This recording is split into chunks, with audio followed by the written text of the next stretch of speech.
نحمده ونصلي على رسوله الكريم اما بعد فاعوذ بالله من الشيطان الرجيم بسم الله الرحمن الرحيم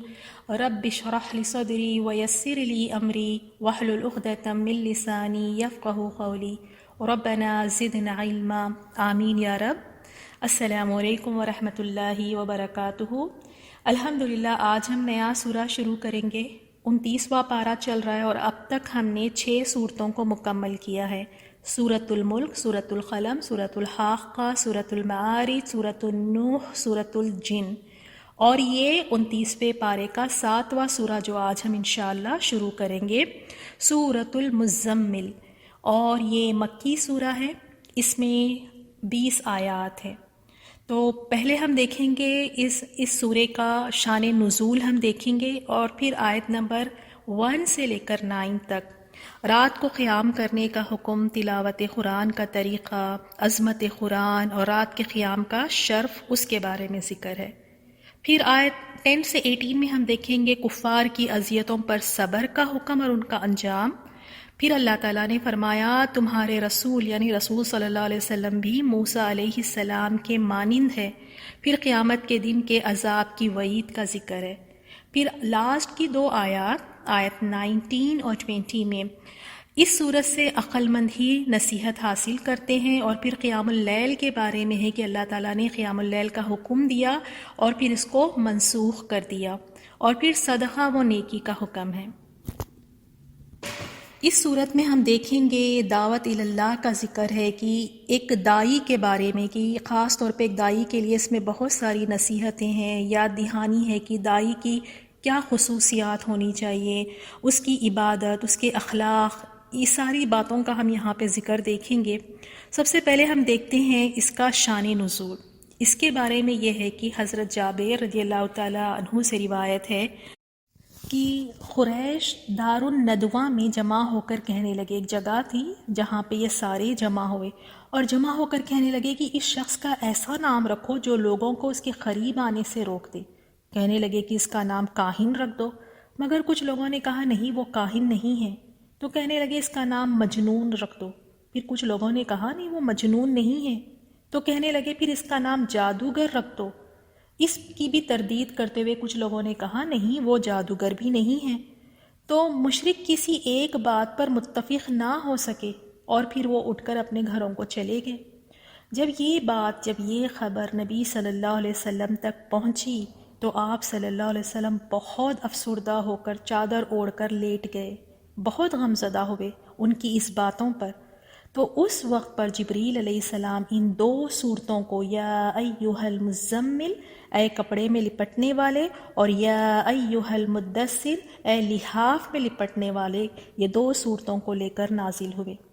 اور جس وقت ان آیات کا نزول ہوا اس وقت نبی صلی اللہ علیہ وسلم چادر اوڑھ کر لیٹے ہوئے تھے۔ اللہ تعالیٰ نے آپ کی اس کیفیت کو بیان کرتے ہوئے خطاب فرمایا، مطلب یہ ہے کہ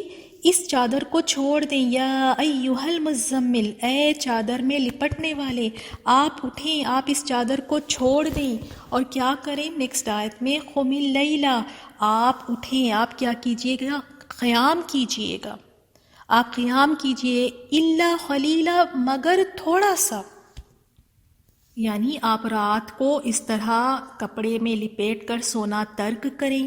آپ اپنے رب کے سامنے قیام کا اہتمام کریں، یعنی آپ نماز تہجد پڑھیں۔ اللہ تعالیٰ نے فرمایا ان کے پہلو بچھونوں سے الگ رہتے ہیں، وہ اپنے پروردگار کو خوف اور امید سے پکارتے ہیں، اور جو مال ہم نے ان کو دیا ہے اس میں سے وہ خرچ کرتے ہیں۔ تو اللہ تعالیٰ نے اپنے نبی کو جو قیام کا حکم دیا تھا اس پر آپ صلی اللہ علیہ وسلم خوب عمل پیرا تھے، اور یہ قیام اللیل آپ صلی اللہ علیہ وسلم کے لیے واجب تھا کہ آپ یہ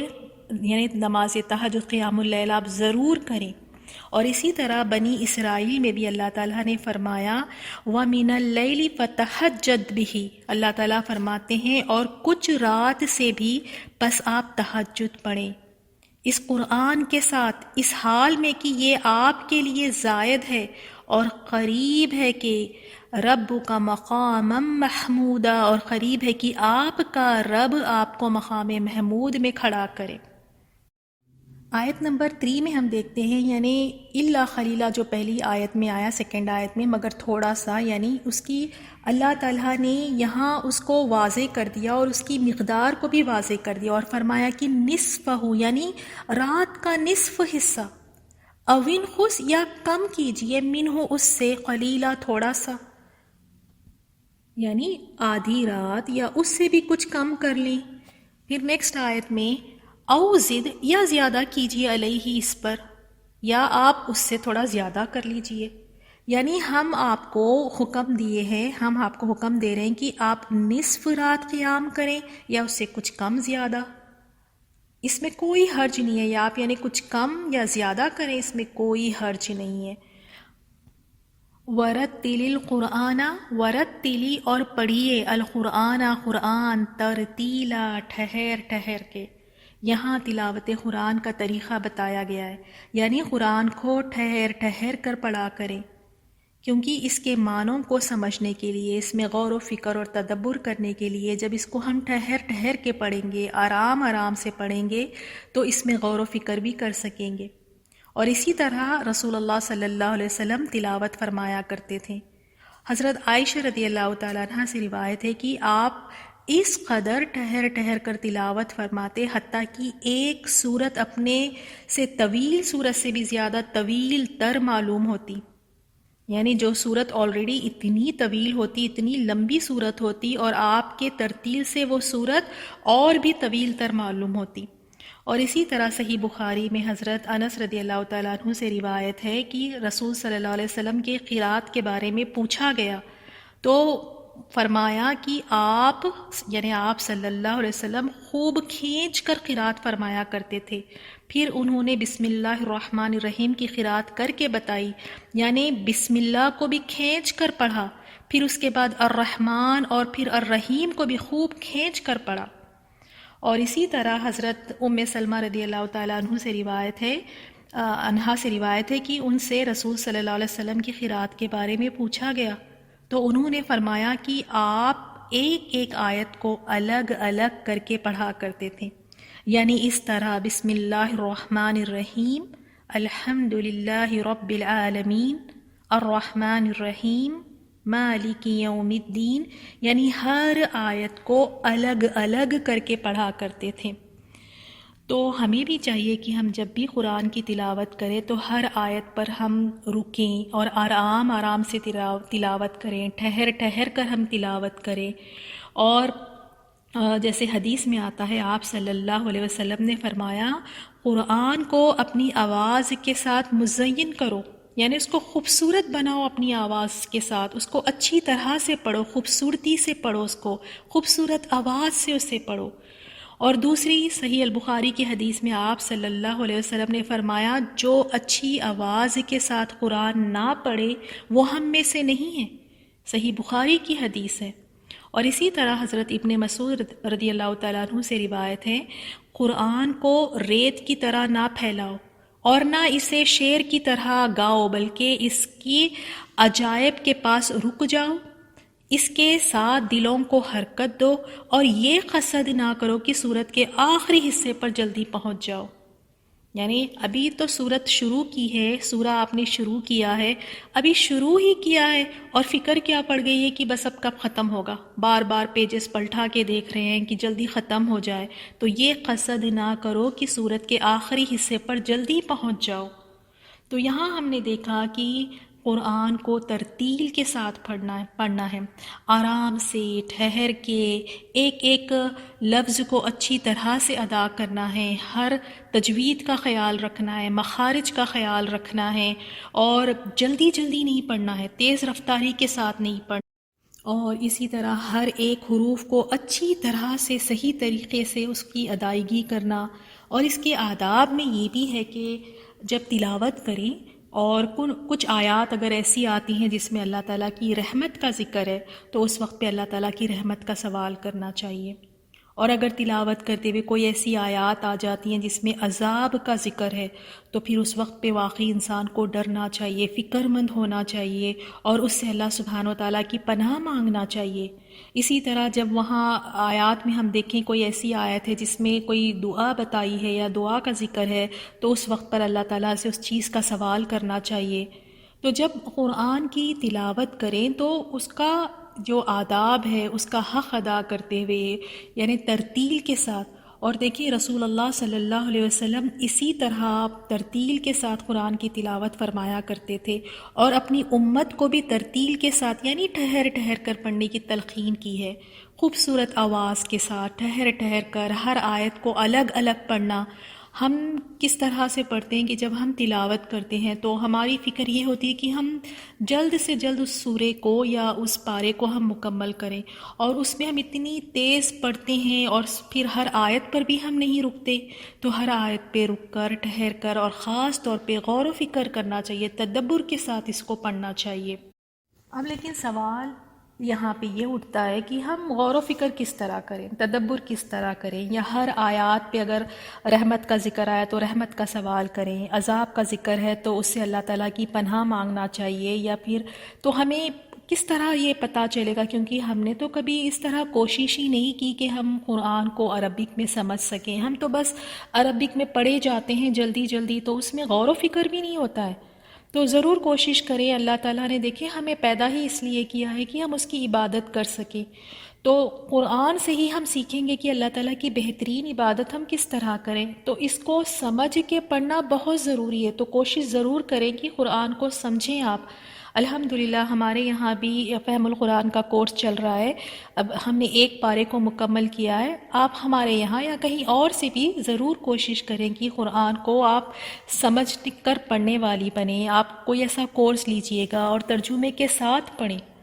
تو اللہ تعالیٰ سے یہی ہم دعا کرتے ہیں کہ اللہ تعالیٰ اس قرآن کو ہمارے سینوں کی بہار بنا دے، اور ہمیں قرآن سے اتنی محبت ہو کہ ہم زیادہ سا وقت اپنا اس قرآن کے ساتھ ہم گزاریں اور اس کو ٹھہر ٹھہر کر اس کے حق ادا کرتے ہوئے ہم اس کو پڑھنے والے بنیں۔ اب ہم دیکھتے ہیں نیکسٹ آیت نمبر 5 میں، اِنَّا یقیناً ہم سَنُلْقِی ان قریب ڈالیں گے علیکا آپ پر، یعنی اللہ تعالیٰ فرما رہے ہیں کہ اے نبی صلی اللہ علیہ وسلم ان قریب ہم آپ پر ڈالیں گے، قولاً ایک بات، ثقیلا بہت بھاری۔ اللہ تعالیٰ فرماتے ہیں کہ اے نبی صلی اللہ علیہ وسلم یقیناً ہم ان قریب آپ پر ایک بھاری فرمان نازل کریں گے، اور اس میں یعنی قتادہ فرماتے ہیں کہ اس کے ساتھ عمل کرنا بھاری ہے، یعنی وہ کون سی بھاری چیز ہے، یعنی کس طرح سے بھاری، یعنی اس پر عمل کرنا بھاری ہے۔ اور یہ بھی کہا گیا ہے کہ عظمت کی وجہ سے، قرآن کی عظمت کی وجہ سے، جیسے حدیث میں آتا ہے، صحیح بخاری کی حدیث ہے، حضرت زید بن ثابت رضی اللہ تعالیٰ عنہ بیان کرتے ہیں کہ رسول اللہ صلی اللہ علیہ وسلم پر قرآن نازل ہو رہا تھا اور آپ کی ران مبارک میرے ران پر تھی، اور مجھے یوں محسوس ہوا کہ میری ران ٹوٹ جائے گی، یعنی اتنا بوجھ ہوتا تھا رسول اللہ صلی اللہ علیہ وسلم، اس قدر آپ پر بھاری ہوتا تھا۔ جب وحی نازل ہوتی تھی تو آپ صلی اللہ علیہ وسلم کے لیے آسان نہیں تھا، بہت بھاری تھا۔ جیسے اس حدیث میں بھی ہم نے دیکھا نا، زید رضی اللہ تعالیٰ عنہ کہتے ہیں کہ مجھے ایسے لگا کہ جیسے میری ران ٹوٹ جائے گی۔ اسی طرح آپ صلی اللہ علیہ وسلم سے پوچھا گیا، مسند احمد کی حدیث ہے، پوچھا گیا کہ اے اللہ کے رسول، کیا آپ وحی کو محسوس فرماتے ہیں؟ رسول اللہ صلی اللہ علیہ وسلم نے فرمایا، ہاں، میں آواز سنتا ہوں اور پھر اس وقت میں خاموش ہو جاتا ہوں، اور جب بھی مجھ پر وحی نازل ہوتی ہے تو مجھے یوں محسوس ہوتا ہے گویا میری جان نکل جائے گی، یعنی بہت ہی مشکل وقت ہوتا آپ صلی اللہ علیہ وسلم پہ، بہت ہی بھاری ہوتا۔ اور اسی طرح صحیح بخاری میں بھی ہے، حضرت عائشہ رضی اللہ تعالی عنہا سے روایت ہے،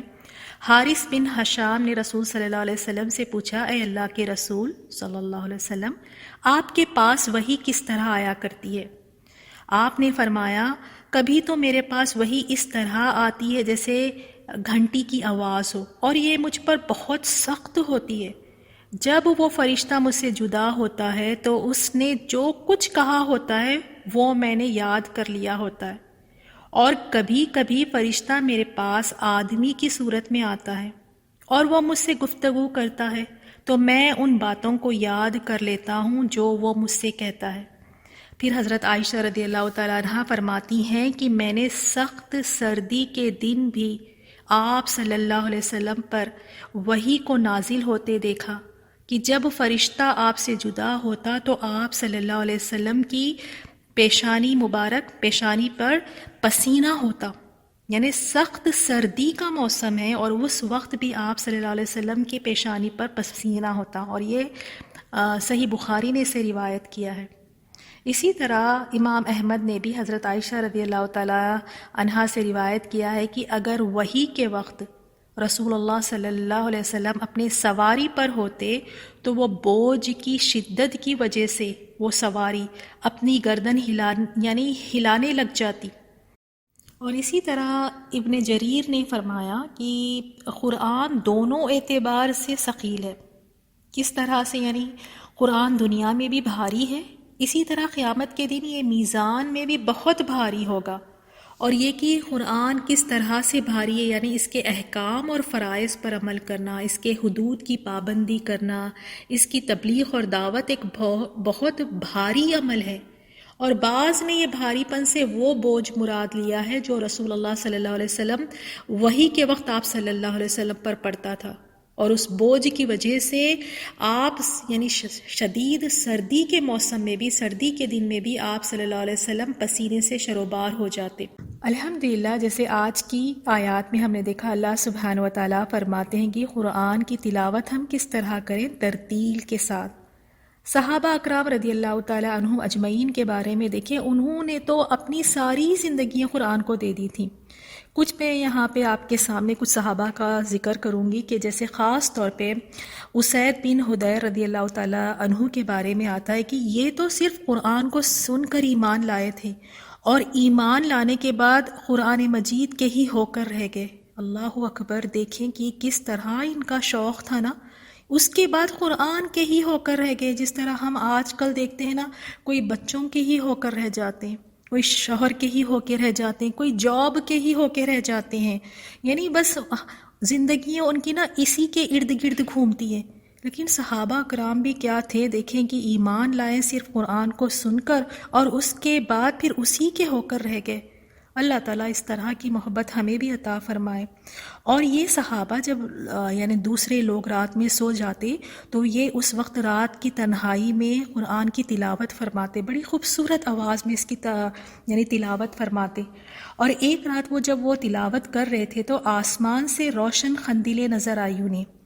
یہ بات پھر انہوں نے رسول اللہ صلی اللہ علیہ وسلم کو جا کر بتائی، تو رسول اللہ صلی اللہ علیہ وسلم نے فرمایا، یہ تو فرشتے تھے جو تمہاری تلاوت سننے کے لیے آسمان سے نازل ہوئے تھے۔ اگر تم اسی طرح اپنی تلاوت کو جاری رکھتے تو فرشتے بالکل تمہارے قریب آ جاتے اور لوگ انہیں اپنی آنکھوں سے دیکھتے۔ تو دیکھیں کس طرح ان کی تلاوتیں ہوا کرتی تھی کہ فرشتے یعنی آسمان سے اتر آتے۔ کیا ہماری تلاوت اس درجے کی ہے؟ جب ہم بھی قرآن کی تلاوت کرتے ہیں تو اس طرح ہم خوبصورت کر کے ٹھہر ٹھہر کے کیا ہم اس کی تلاوت کرتے ہیں؟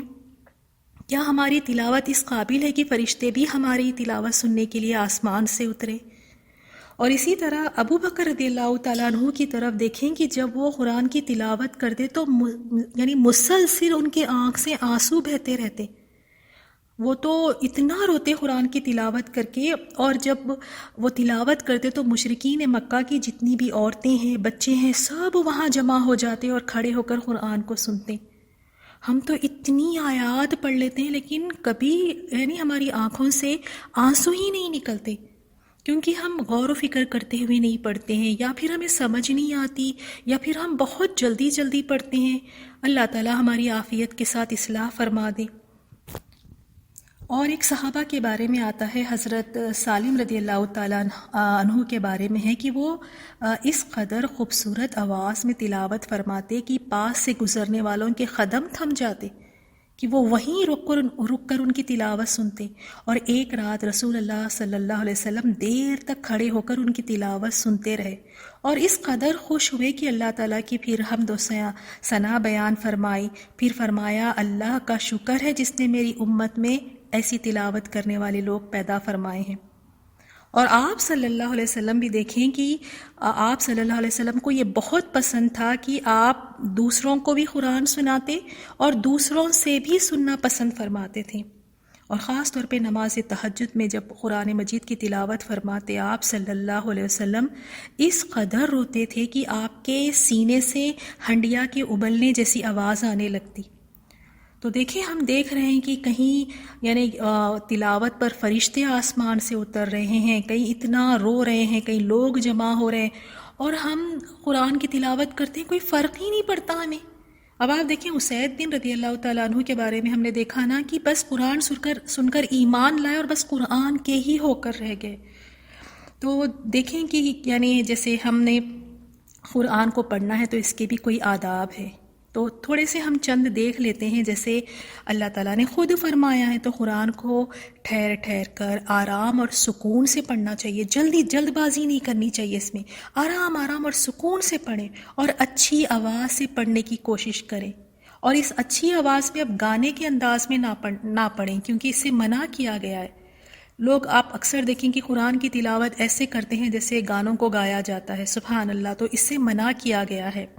اور دوران تلاوت ایک مومن جب تلاوت کرتا ہے تو یعنی مستحب ہے کہ اس کی آنکھوں سے یعنی آنسو بھی بہے، اور تکلف کے بغیر پڑھنا چاہیے، قدرتی لہجے میں۔ آپ نے دیکھا ہوگا اکثر لوگ جب قرآن کی تلاوت کرتے ہیں تو آواز بنا لیتے ہیں، بناوٹی آواز میں پڑھتے ہیں، ان کا لہجہ، ان کی آواز، سب کچھ وہ چینج کر لیتے ہیں۔ تو قدرتی لہجے میں تلاوت کریں، کوئی تکلف نہ کریں اس میں۔ اسی طرح جب قرآن کی ہم تلاوت کریں اور جہاں خوف کی آیات آئے تو اللہ سے پناہ مانگیں، اور جہاں رحمت کی آیات ہو تو رحمت کا سوال کرے، اور جن آیات میں تسبیح والی اگر آیت آ جائے تو وہاں پر پھر اللہ تعالیٰ کی پاکی بیان کرنا یہ مستحب ہے۔ اور اسی طرح دوران تلاوت جب شد ہو یا مد والے حروف آئے تو اسے لمبا کر کے پڑھنا چاہیے۔ اور آداب میں یہ بھی ہے کہ جب ہم تلاوت کریں اور جماعی آئے تو اکثر لوگ کیا ہے جماعی کے ساتھ ساتھ اپنی تلاوت کو بھی وہ کنٹینیو رکھتے ہیں، تو اس طرح نہیں کرنا چاہیے۔ تو کیا کریں کہ اپنے ہاتھ سے اپنا منہ بند کریں جماعی اگر آ جائے، اور اس کے ختم ہونے کے بعد پھر تلاوت کو ہم پڑھیں۔ اور یعنی یہ بھی جائز ہے کہ انسان چلتے پھرتے دوران سفر، جیسے گاڑی میں ہے یا کار میں ہے یا پھر پیدل چل کر کہیں جا رہے ہیں یا گھر میں چلتے پھرتے بھی وہ یہ قرآن کی تلاوت کر سکتے ہیں، جائز ہے یہ۔ جیسے ہم گھر میں ہیں، ہمیں جتنی بھی صورتیں یاد ہیں تو ہم ان صورتوں کو دوہرا لیں، بے شک وہ چھوٹی چھوٹی ہی صورتیں کیوں نہ ہوں۔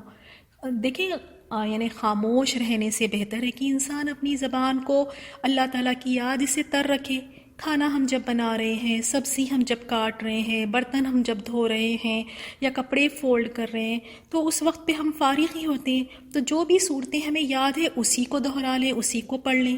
کیونکہ دیکھیں کہ واقعی اس کا اتنا اجر ہے۔ یہ واحد قرآن ہے جو ہمارے لیے جھگڑے گا ہمارے بہاف پہ۔ کسی کی جرت اس دن نہیں ہوگی اللہ سبحانہ و تعالیٰ کے سامنے کہ ذرا سا بھی کچھ کہہ سکے، اور اللہ تعالیٰ اسے اجازت دیں گے، اور یہ قرآن ہمارے لیے جھگڑے گا، اللہ تعالیٰ کے سامنے جھگڑے گا۔ جب تک ہمیں جنت میں نہیں پہنچا دے گا یہ قرآن اللہ تعالیٰ کے سامنے جھگڑے گا اللہ تعالیٰ سے۔ تو یہ سب سے بہتر دوست ہے ہمارا، تو اس کے ساتھ ہمیں زیادہ سے زیادہ وقت گزارنا چاہیے، اور اس کی تلاوت اس وقت تک کرنا چاہیے جب تک شوق ہو۔ ابھی کبھی ایسے بھی ہو جاتا ہے نا کہ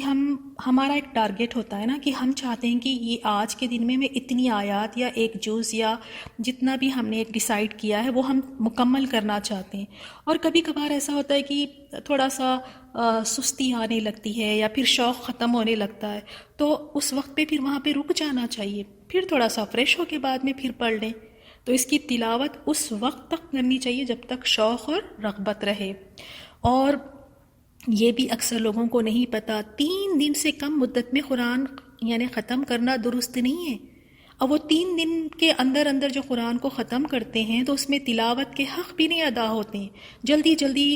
پڑھا جاتا ہے، تو اسی لیے سے یہ درست نہیں ہے۔ اور مستحب ہے کہ انسان 40 دنوں میں 1 مرتبہ، 40 دن میں 1 مرتبہ قرآن مجید کو ختم کرے۔ تو اللہ تعالیٰ سے ہم واقعی دعا کرتے ہیں کہ ہمیں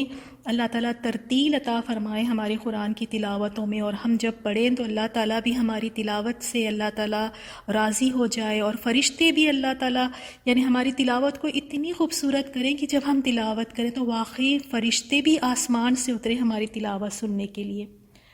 سبحانک اللہم و بحمدک، نشہد ان لا الہ الا انت، نستغفرک و نتوب الیک۔ السلام علیکم ورحمۃ اللہ وبرکاتہ۔ أعوذ بالله من الشيطان الرجيم. بسم الله الرحمن الرحيم. يا أيها المزمل قم الليل إلا قليلا نصفه أو انقص منه قليلا أو زد عليه ورتل القرآن ترتيلا إنا سنلقي عليك قولا ثقيلا